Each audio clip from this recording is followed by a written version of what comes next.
My name was deleted from the will. Mom texted, "Don't overreact, your brother has kids." So I built a company and invited them to my event. It began with a phone call that I almost ignored. "My name is Jack. I am 35 years old, divorced, and the father of 2 boys.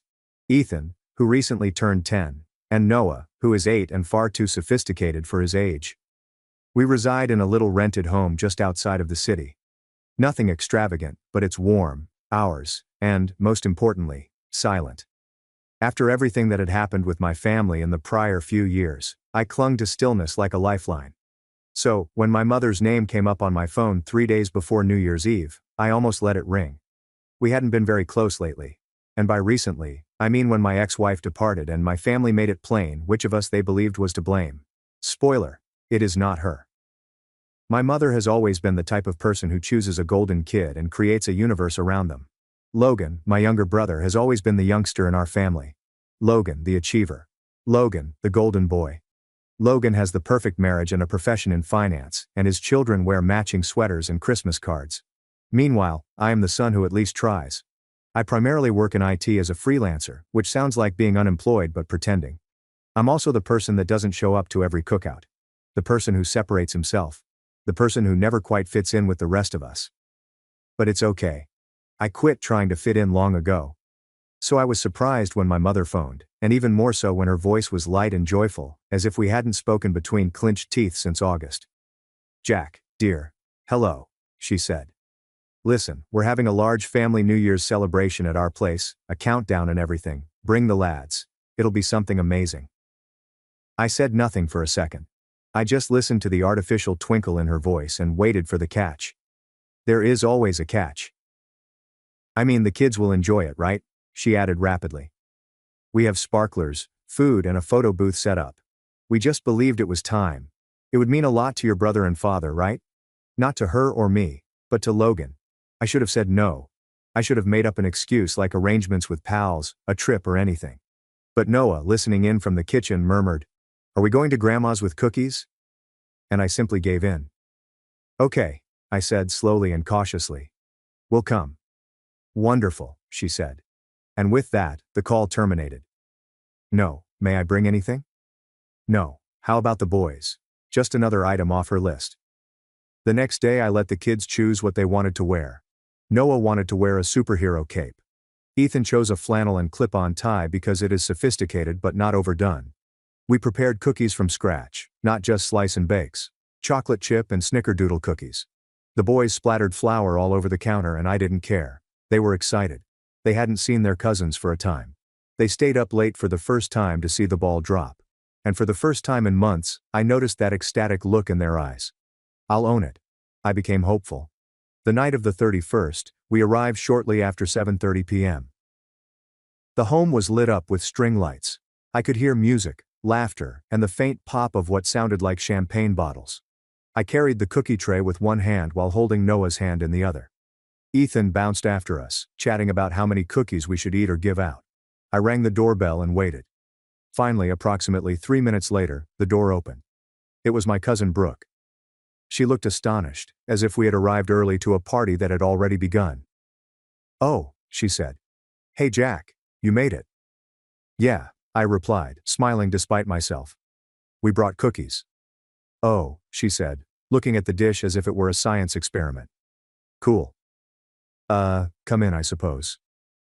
I sensed something wasn't right the instant we went inside. The home was crowded from floor to ceiling with people, decorations everywhere, food tables already emptied, and music louder than I had anticipated. But what really struck me was this. Everyone was already partying, toasting, dancing, and starting the countdown early for the youngsters. There were empty drinks on every surface, present wrapping paper on the floor, and the unmistakable feel of a party that had been going on for hours, yet no one turned to greet us. Nobody remarked, "Hey, glad you made it," or, "The boys are here," including my mother. I surveyed the living room. Logan was standing near the fireplace, drink in hand, joking with his wife and some of their friends. Their children were already in pajamas, cuddled up on the couch with plates of cookies next to them. My parents were in the kitchen, mid-toast with a few aunts and uncles, all beaming as if it was the finest night of the year. I stepped in a little farther. There were no unoccupied chairs, not even a seat at the children's or snack tables. There's not a single cookie left. I turned to Brooke. Where do we put the cookies? She blinked. Oh, I suppose they've already had dessert. You could simply, I don't know, put them down someplace. Did you eat dessert? I asked. The invitation says 7:30, correct? Brooke appeared uneasy. Yeah, but people came early. Right, people. Not us. I led the guys into the living room. Ethan quickly observed the vacant couch and asked, where do we sit? Noah gripped the platter harder and murmured, where is Grandma? Logan looked up, spotted us, and politely nodded. No smile. No, hey bro. Just a nod, as if we were guests who had walked into the wrong Airbnb. My mother arrived over a minute later. She appeared frantic, drink in hand, cheeks flushed. Oh, you're here, she remarked as if we had come uninvited. You said 7:30, I said thoughtfully. Well yes, but people arrived earlier, and we had just started, she said, trailing off. I examined the lad's clothing and then the cookie tray. Oh, cookies, that's nice. She did not even look at the lads. Not really. No hugs. There was no, I missed you. There was no, come sit, let me get you guys something. Nothing really. And that's when I understood it wasn't for us. It never was. We were not asked to attend the party. We were urged to check a box to indicate that they attempted and to give them a cause to feel like they had done their part. So when they recounted stories of family and togetherness, they could add, well, Jack came, but we weren't meant to be a part of it. My sons were simply background noise. Forgotten? I gazed down at them. Ethan was silent, clutching his tie as if he suddenly regretted wearing it. Noah stared at the platter of cookies, still full and untouched. The enthusiasm they'd carried with them, the exhilaration, the astonishment was leaking out of their cheeks in real time. I've made a decision. I turned to my mother. We'll go out, I said. She blinked.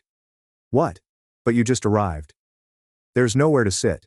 The youngsters are hungry, and it appears that the countdown is already underway. It was just for the little kids, she explained. We were going to do another one at midnight. It's okay, I responded calmly and steadily. We'll just go. I scooped up the cookie tray, carefully escorted the boys to the door, and then walked out without looking back. We got inside the vehicle. I did not say anything for a minute. I recently began driving. Noah interrupted the stillness. Have we done something wrong? My throat clenched. No, buddy. Not at all. Ethan was silent for a moment. They didn't even say hi. Nope, I said gently. They didn't. We went home. I allowed them to remain up anyhow. We saw the ball drop from our sofa, only the three of us ate the cookies. I even let them pop some inside party poppers I had purchased at the last minute from the dollar store. It was not fancy, but it was ours. The next morning, I awoke to a voicemail from my grandfather. His voice shook, and what he said altered everything. When I say I gazed at my phone for 4 minutes before playing the voicemail, I'm not exaggerating. It arrived shortly after 6:40 a.m., which was unusual in itself. My grandfather wasn't typically up so early and didn't call anyone, especially me. He's the type of man who still writes checks by hand and ships Christmas greetings with real stamps. The thought of leaving a voicemail, especially before morning, seemed purposeful. I played it. At first there was only quiet, rustling, and a breath, before his voice became low and harsh. Jack, this is Grandpa. I understand it's early. I didn't want to wake the boys, but I needed to say something before I lost my nerve. I sat up taller in bed, my pulse increasing. I witnessed what occurred last night. I saw everything. He paused, as if to compose himself. I heard a gentle clink. Maybe his glasses or mug hit the table. You went in beaming, and nobody said anything. Your guys appeared proud, then bewildered. I saw you go away without a fuss, and your mother merely shrugged as if it didn't matter, as if you didn't exist. Another pause. I should have said something then. I did not. I froze. I saw everything and said nothing since that's what we do in our family, right? We stay silent. We don't stir the pot. But that is how the poison spreads. I see it now. He breathed shakily. You are a decent man, Jack. You are a greater father than I ever was. Better than your father ever attempted to be. Do not let them make you feel tiny. I am sorry I didn't say it sooner. The voicemail stopped. I must have played it 10 times. It didn't erase what had happened, but it did break something open. Not just the hurt, which I had come to accept, but also the rage. The constant, coiled-up rage I'd been suppressing for years, pretending it didn't matter. I pretended I was over it. But I was not. Not even close. Not after what came next. My mom texted me that morning, right after breakfast. No welcome or apology, simply, "Are you unhappy about something?" I looked at the screen in bewilderment. I am upset over something. As if we hadn't strolled into an event we weren't supposed to be a part of. As if my sons weren't entirely disregarded by their own grandparents. As if we hadn't walked away quietly, because anything louder would have been humiliating. I didn't respond.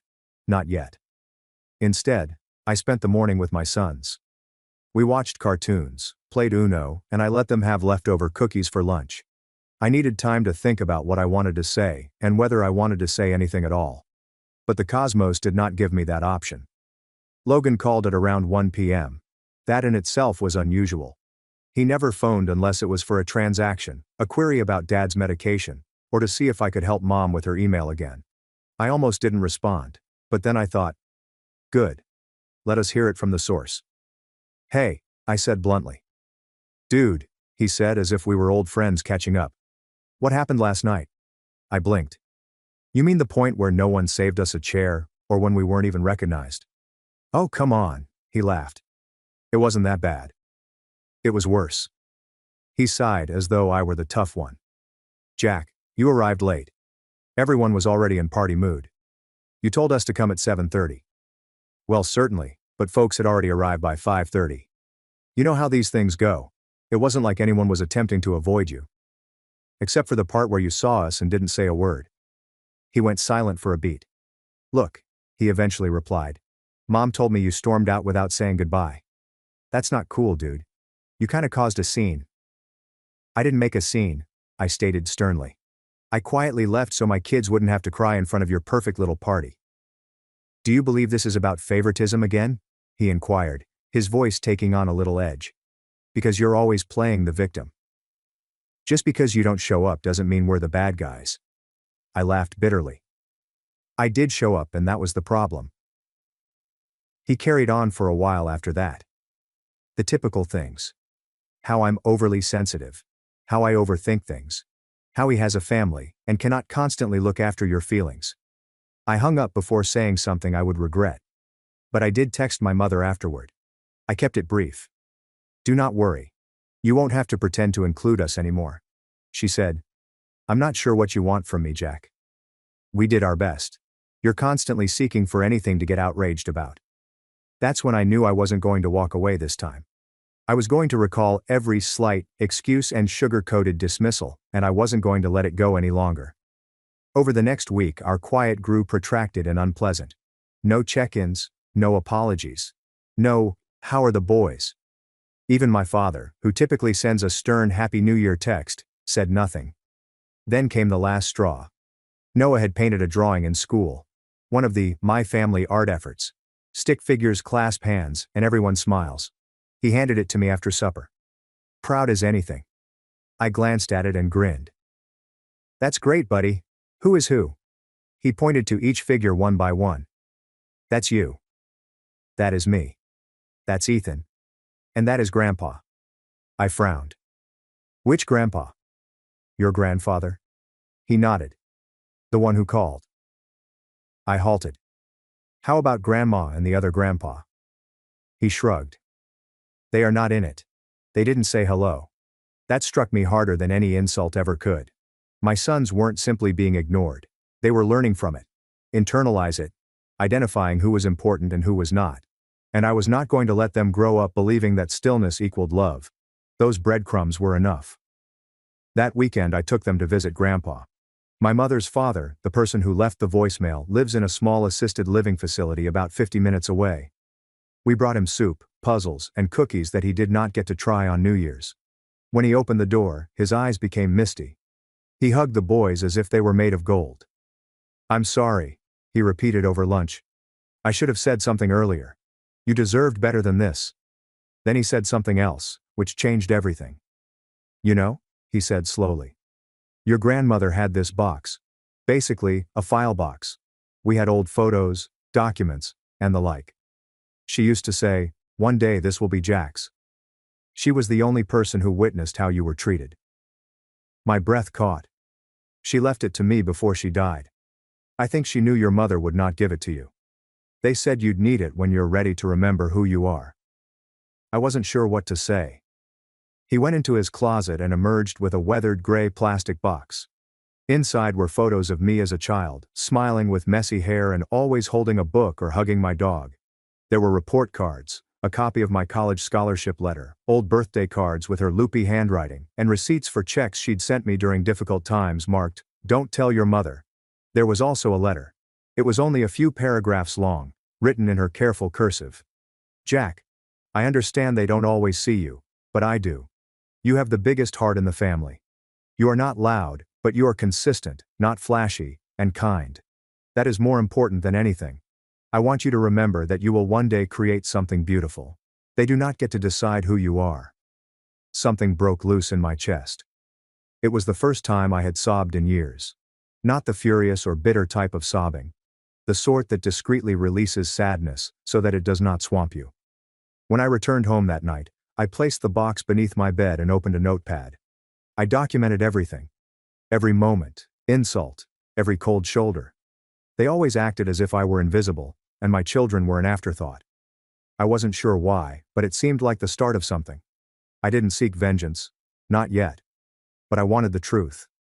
I wanted to see everything clearly because, for the first time in my life, I did not feel like I was the problem. And then, only a few days later, the ultimate betrayal occurred. It wasn't loud. It wasn't nasty on the surface, but it crushed any trust one had left. I received a Facebook notice. Logan had shared images from the New Year's celebration. An entire album.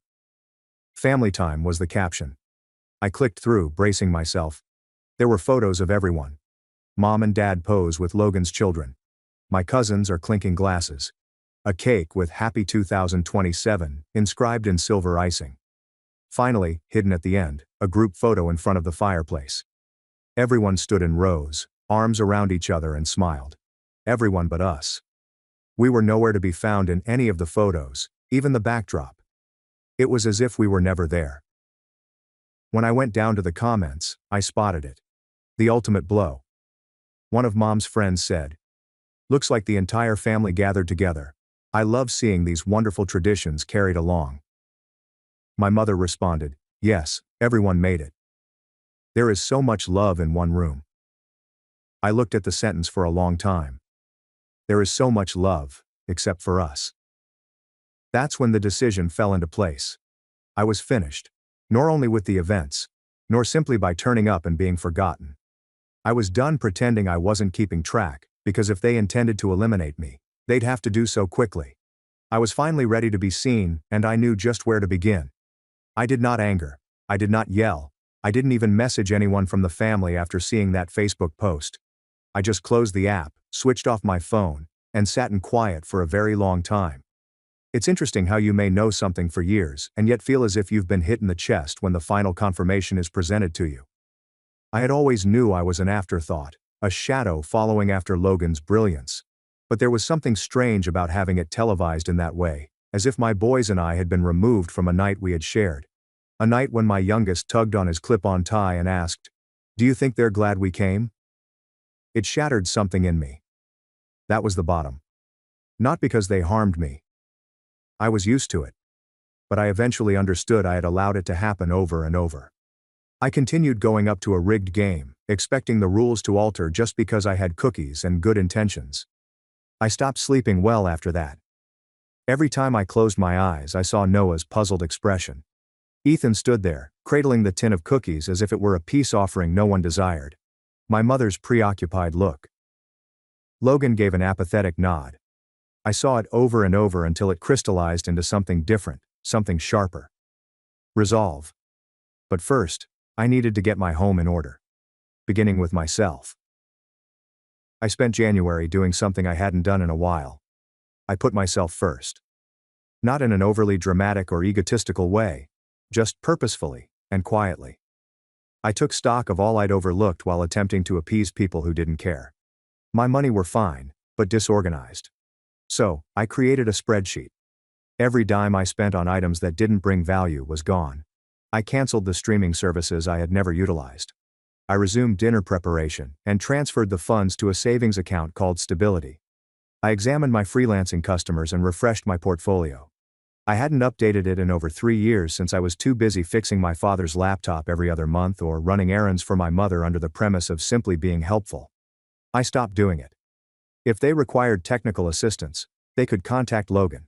After all, he was the golden child. Surely he could operate a printer. For the first week I told my mother no. She requested me to stop by and assist her hang curtains, of all things. She took a long pause on the phone. "Oh," she said finally. "Well, I just thought you'd want to be included." I almost laughed. "I do, but not like that." Then I hung up. Everything became easy. Every limit I established constricted something inside me. Then came the idea.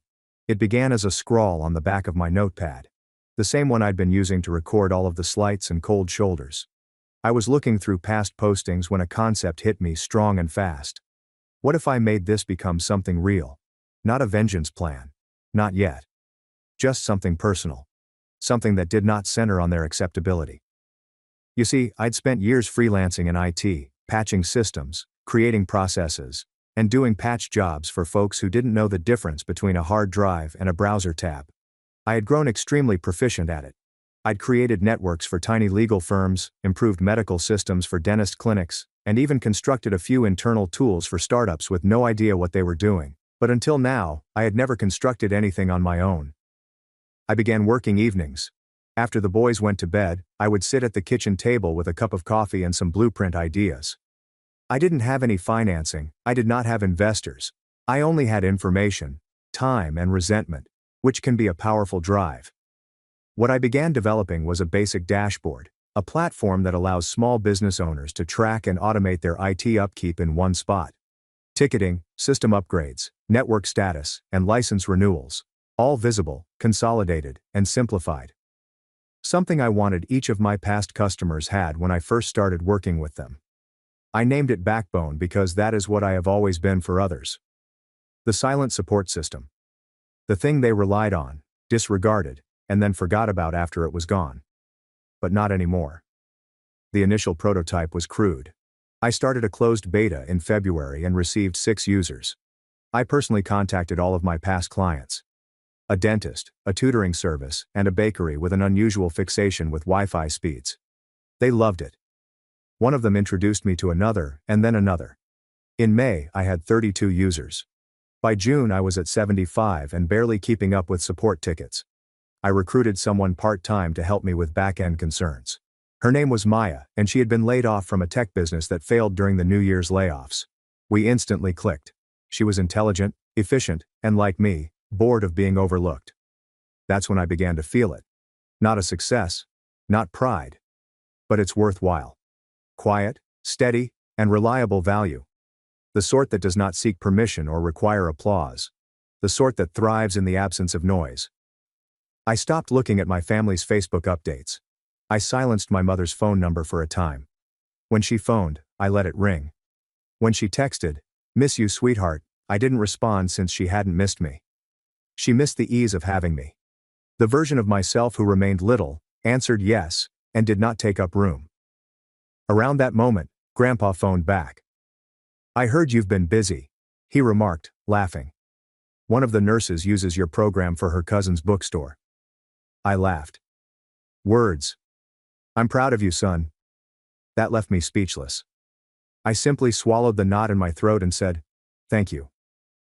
We began seeing him more frequently, every other week on Saturdays. The lads would bring drawings, while I would offer coffee and updates. He began telling stories. Real ones. About the conflict. About my granny. He'd been keeping things secret for decades. And for the first time in my life, I began to feel as if I came from somewhere. Like I wasn't just drifting between the cracks of a family that didn't have room for me. Then June arrived. Noah completed 3rd grade, while Ethan graduated from 6th. We had a little celebration with just the 3 of us, plus Grandpa and Maya. Balloons are in the living room, cupcakes, streamers. Noah donned a paper crown. Ethan gave a speech. And for the first time, I didn't feel as if we were missing out. I felt entire. Then the letter arrived. It was not from my mother or Logan. It was from an attorney. At first I suspected it was a fraud. It appeared official, stamped, sealed, addressed to my home. But I couldn't think of a single reason why I'd be receiving mail from a family attorney until I opened it. It was about my parents, specifically regarding their estate. Apparently, they were amending the family trust, transferring funds, and drafting long-term documentation in case something occurred. The letter was a courtesy notice informing me that, starting immediately, I was no longer a listed beneficiary. My name was deleted from the will.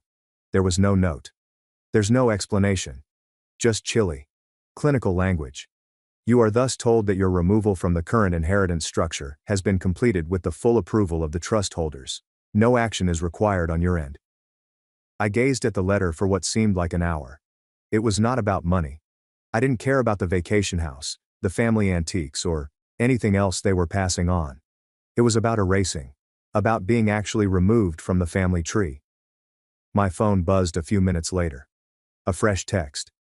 It was from my mother. Please you not overreact to the legal situation. It's just realistic. Logan has children after all. It does not imply that we do not love you. I didn't respond. What could I possibly say? I wanted to shout. To anger. To drive over there, hold up that letter and ask her how she could look at my sons, her grandkids, and decide they weren't worth a single fragrance or line in her will. But I did not. Because that would imply I still want her approval. But I didn't. Not anymore. I wanted something else. Not vengeance. Not yet. But justice.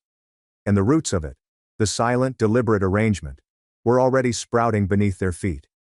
By July I had stopped expecting any of them to alter. Not my mama, not Logan, not my father, who had not talked to me since New Year's. Unless you include his signature on the estate letter. And certainly not the rest of the family, who stood calmly behind them, behaving as if everything was normal. As if my erasure were a private family affair that shouldn't be discussed. Fine. Allow them to have their delusions. Because while they were busy ripping me out, I was silently creating something far more difficult to remove. I wasn't simply surviving anymore. I was gaining leverage. Backbone has developed beyond what I had imagined. What began as a basic dashboard now has over 260 paying customers and counting. Maya started full-time in July. We hired 2 developers, a customer service representative, and a bookkeeper, all of whom assured me that I was working on a scalable solution. We relaunched with a simpler user interface, launched our mobile beta, and started onboarding our first corporate pilot client, a local logistics organization with 6 locations around the state. Each victory seemed strange. Every new user I added, every invoice paid, and every piece of positive feedback bit away at the old insecurities my family had planted in me like weeds. But I wasn't doing it just for myself anymore. I was doing this for my sons. Because one day, kids will grow up and wonder what happened. Why did their family treat them like ghosts? Why Grandpa Jack never attended Thanksgiving? Why were there no photographs of them in Grandma's living room? And when people inquire, I won't just tell a narrative, I will have proof. Evidence of who we became when no one believed in us. Of what happens when you stop begging to be recognized and start creating something that cannot be ignored. Still, part of me knew it wouldn't be enough. People like my mother were unconcerned with who you were. They only cared about what you owned. This is why I began preparing the following move. It started simply enough. At least that is how I rationalized it. Maya and I were eating lunch at a small cafe down the street from our new co-working location. She had just finished a demo call with a prospective customer, and I was analyzing our previous quarter's attrition rate when she glanced up from her sandwich and remarked, "Hey, didn't you say your brother's business conducts asset management?" I blinked. "Yeah. Logan works for a private wealth group." "What?" She switched the laptop around. One of their regional subsidiaries had just signed up for a demonstration of our enterprise tier. I leaned forwards. Sure enough, there it was. The request came through our new landing page, which was filled out by an assistant called Tessa and included the firm name, Whitest Stone Strategic Holdings. Logan's company. I felt a shiver go down my spine. "They probably don't even know it's me," I said. Maya lifted her eyebrow. "Should they?" I did not respond straight away. I peered at the television as if it had the secret to everything. And perhaps it did. Because this was my entry. Because I didn't have a proper job, my family always saw me as a failure. Because I didn't dress appropriately or discuss asset portfolios over alcohol. But now, their golden kid is naively pursuing my software for his company. And all of the animosity I had swallowed since New Year's Day began to boil into something considerably more beneficial. Opportunity. I instructed Maya to proceed with the onboarding as if it were any other customer. No special attention, no recognition of our personal relationship. But, behind the scenes, I started accumulating all the information I could uncover. Logan's business does more than merely manage retirement assets. Over the previous several years, they'd aggressively grown, purchasing smaller organizations, offering estate planning services, and even brokering family trusts, including my parents' estate restructure, which I learned via public documents. The same estate I had been gently taken from. That night, I was up late researching. I reviewed financial reports, public filings, and news announcements. I looked for interviews Logan had given for industry websites, where he discussed conserving inherited wealth and keeping families together via wise planning. The irony was almost humorous. Almost. Because here's the deal. Financial institutions, even large ones, are predicated on trust and prudence. Logan, however, was more than simply an employee. He was a partner. His name was linked to numerous family trusts, including a few high-net-worth customers in our area, so if something humiliating happened, such as a nasty public family conflict, his image could suffer. I wasn't intending on going nuclear. Not yet. But I wanted to make sure I had a complete arsenal on hand. So I contacted an old college acquaintance named Miles, who had gone into law. He owed me a favor from several years ago when I built him a bespoke CMS for his own practice. We met for coffee the next morning. I just want to understand my rights, I informed him. I'm not planning to sue anyone. What are my alternatives if I am removed from a family trust, particularly if I consider I was unfairly forced out? He leaned back in his chair. Depends. Were you the named beneficiary? I was. Then, unless they can establish reason, such as malfeasance, fraud, or alienation, things get complicated. Especially if you were dismissed without a full notification. Is there any documentation? I showed him the letter, his eyebrows raised. This is poorly written, he mumbled. Sloppy. Almost as if they rushed it. I nodded slowly. That's what I thought. He scratched his chin. You wouldn't win anything in court unless you demonstrated improper influence or a lack of mental ability. However, you might contest the procedure. Force discovery. Bring clarity to their intentions. And if one of the trust advisors was related to the new beneficiary, he said while staring at me, then you'd have leverage. That word. Again. Leverage. I did not want their money. But I wanted them to squirm. I wanted them to know that while I could have made things messy, I decided not to. And that next time, I could be less charitable. Following that meeting, I made another call, this time to Grandpa. I had not informed him about the letter yet. He deserved to know. He listened carefully before saying, They think they've buried you, Jack. But they don't realize they planted a seed instead. I grinned.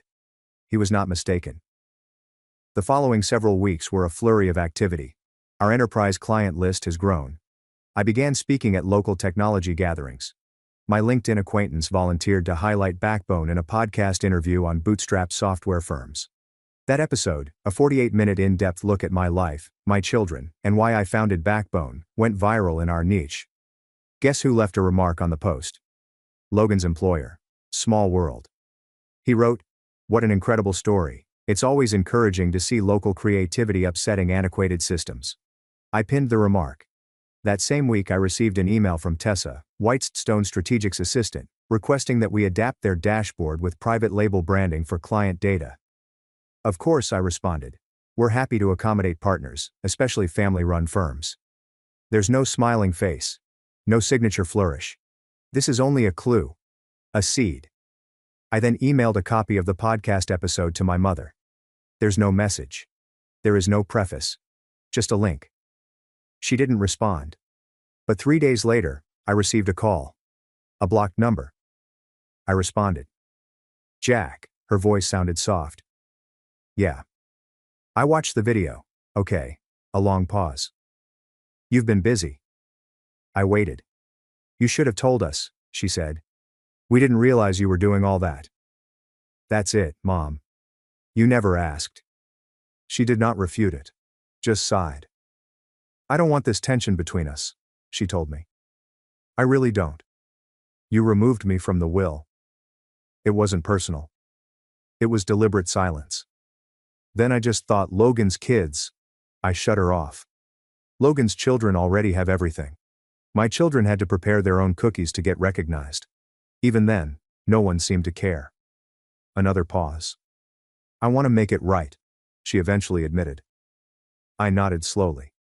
Good. Then do it. Because here's the deal. I wasn't asking for an apology anymore. I demanded responsibility. And the last act was already under progress. A date is circled on the calendar. A party I had been discreetly planning. They couldn't hide the reality for much longer. Because I wasn't simply returning. I was returning with receipts. The invitation was sent out 4 weeks before the event. It was not showy. There's no gold trim or embossed text. Just a clean, simple email titled, Backbone. We are 1 year in, a Thanksgiving celebration. It reached out to clients, partners, mentors and friends. Individuals who believed in me. People who did not need to examine my resume showed me respect. However, it also went to a few very particular recipients. My mom, my dad, Logan, Aunt Denise, who used to introduce me as the person who did computer stuff. Even Brooke, my cousin, couldn't be bothered to give my boys a juice box on New Year's Eve. I didn't anticipate the majority of them to show. In fact, I assumed they wouldn't. But I wanted the invitation to be recorded. I wanted them to see it. Because for once, I would not be left out. The space was tiny, yet exquisite. A leased rooftop location in downtown with string lights, catered cuisine, and gentle music. Nothing extravagant, but far ahead of the tepid lasagna and paper dishes I recalled from family gatherings. Maya handled the majority of the logistics, as one would expect. She was now the COO and the finest hiring I had ever made. We had a slideshow set up in the rear. Simple looping visualizations showing our progress. Milestones. Stats. Screenshots illustrate the dashboard from its inception to the refined version that is currently utilized by dozens of organizations. Photos of the team. Quotes from customers. Several press excerpts. And the podcast episode that had quietly gained over 140,000 listeners. It wasn't meant to boast. It was intended to document. The night began like most do. Mingling handshakes, soft music and delicate clinking of glasses. Noah and Ethan had their own small check-in table and warm matching outfits. Noah gave out name tags. Ethan manned the iPad for email sign-ups and said, "Would you like to join the wait list?" As if he owned the business. Everyone laughed. Everyone grinned. People noticed them. Around 7:20, I was standing near the bar when Maya gestured toward the elevator. "They came," she muttered. I turned. Sure enough, there came my mother, dressed up, nervously smiling, clutching a purse too tightly. My father stood behind her, rigid and motionless, as if he had been pulled there. Logan entered a few steps later, alone. He was on his phone, perhaps attempting to appear important. I approached. "Glad you made it," I responded simply. My mother looked around. "It's nice." Logan took his phone and pocketed it. "Didn't expect such a crowd." "You weren't on the A list," I stated bluntly before smiling. "But I figured you'd come for the food." He did not laugh. We exchanged small chat. The empty sort. All sugar, no substance. My father inquired as to the true profitability of the firm. My mother stated the location reminded her of my cousin's wedding setting. Logan inquired whether we utilized any third-party security integrations. How legitimate are you, according to traditional financial terminology? I delivered brief responses and prolonged silences. I did not need them to be impressed. I needed them to pay attention. At 8:05, I seized the microphone. People gathered around the little elevated stage at the far end of the room. I was not a natural speaker, but I didn't have to be. All I needed to do was speak the truth. "Thank you all for being here," I said. Exactly 12 months ago, Backbone was only a drawing in my notepad. And concepts sparked by irritation, late nights, and simply a lot of being misjudged. There was some light chuckles. I surveyed the room. My mother shifted slightly. Logan seemed bored. I created it because I was tired of feeling like a backup plan. In my personal life, it's like having support staff. And then I realized, perhaps that's what the world needs. A support system that does not fail under strain, that does not fade when things get tough. More nods. Maya smiled at me from the front row. So tonight isn't simply a celebration. It serves as a reminder that being missed is not always a bad thing. Sometimes it's a cocoon. I halted. Then I clicked the remote in my palm, and the slideshow behind me switched. A photograph surfaced. Grainy, yet clear. It was from the New Year's Eve. Ethan stands near the door, holding the cookies. Noah is clutching my hand. My mother is in the background, laughing with Logan. I let it sit there. Several others turned to stare at her. My voice did not alter. Calm. Controlled. I wasn't always there in the rooms that mattered. My children weren't either. But that night, when we were ignored, something changed. I stopped begging for a seat and began assembling the table. Click. The following image depicts our initial prototype dashboard. Then our first office. Then comes the podcast episode cover. Each one hit like a gentle hammer. Click. A snapshot of our enterprise customer list, showing Whitest Strategic Holdings at the top. Logan's company. He squinted. Click. An email exchange between his assistant, Tessa, and Maya about price and onboarding, replete with my courteous concluding line. Happy to support family-run firms. I looked at him. You're still utilizing the software, correct? He blinked. Did you know? I built it. He became silent. My mother gazed at the floor. I clicked one final time. A snapshot of my sons dressed up, grinning, and holding a banner that said, "We're not invisible." The room applauded, not thunderous, but genuine. Then I stepped down. Later that night, when the throng thinned and the music softened, Logan cornered me near the elevator. You made your point, he said. Did I? He crossed his arms. Look, you are doing well, I got it, but the entire big unveiling is kind of petty. Petty, I repeated. Like being removed from a family trust without a discussion? His jaw clenched. That was Dad's decision. I cocked my head. Sure, and you were only the silent partner. Nobody wanted to cut you out, Jack. But let us be honest. You were constantly doing your own thing. Do you mean living my life without pretending to be perfect? He didn't respond. I leaned in little. This is the difference, Logan. You designed your life to impress. I built it to last. I went away before he could respond. Outside, my mother was waiting beside the valet. She gazed at me with moist eyes. I didn't know, she muttered. Not really. You didn't want to know. She flinched. What can I say, Jack, that I apologize? Was I mistaken? I shrugged. You can say whatever helps you sleep. She moved closer. I see you now. I shook my head softly.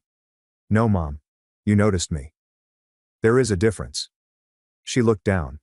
I did not remain long after that. The lads had already fallen asleep in the vehicle. Maya offered to drop off the equipment. The night remained warm, and the city lights flickered like silent applause. I gazed in the rearview mirror at my sons and then at the reflection of the building behind me. The one I'd filled. The one I constructed. And for the first time, I didn't feel as if I had anything to prove. I had nothing more to prove. Because they attempted to write me off. But I wrote my own tale. This time, I retained the pen.